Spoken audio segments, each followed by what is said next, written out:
Welcome back to One More Guru. Today, I'm going to show you how to set an out-of-office event on your Outlook calendar. First, open Outlook and log into your account.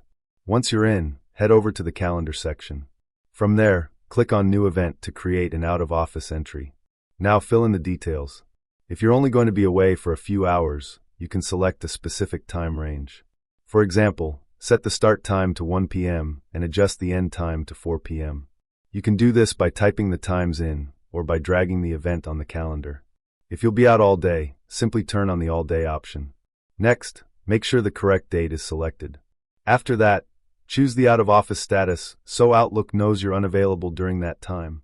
You can then add a title for the event and include a description if needed. There's also an option to set a reminder, categorize the event, mark it as private, or invite attendees if necessary. Once everything looks good, click Save. That's it. You've successfully set up an out-of-office event on your Outlook calendar. Hopefully this video helped you out.